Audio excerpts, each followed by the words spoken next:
Bugun ilmiy-amaliy konferensiyamiz ham oilaviy hunarmandlarning mamlakatning turizm jozibadorligini oshirishga qo'shayotgan hissasi deb nomlanadi.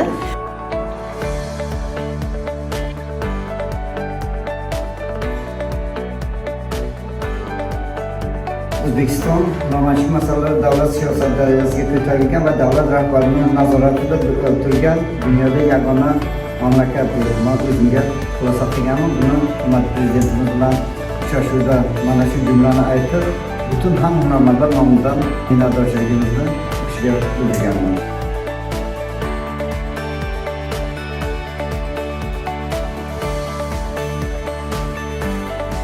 Hunarmandchilik bu yo'nalishda turizmda aynan madaniy turizmni rivojlantirishda juda ham hissasi katta.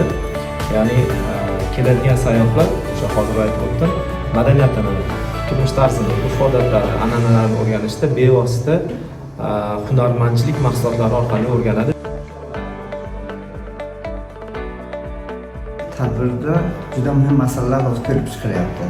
Bu alohida hunarmandchiligingizni ahvoli va uning rivoji esa ikkinchi navbatda turizmni. Ma'lumki, boshqa mamlakatlardan farqli o'laroq O'zbekistonda ikki soha, hunarmandchilik va turizm bir-biri bilan bog'liq. Chunki ayni kunlarda badiiy hunarmandchilik bilan shug'ullanadigan ustalarimizni bizning asosiy xaridorlarimiz xorijlik sayyohlar.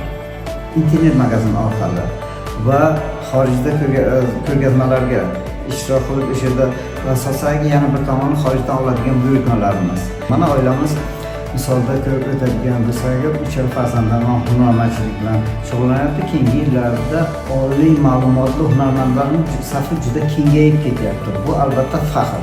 Taklifim shundan iboratki, shu an'anaviy hunarmandchilik bilan shug'ullanib kelayotgan hunarmandlar bilan alohida ishlashni taklif qilaman. Biz aynan shu sohani targ'ib qilishda juda ham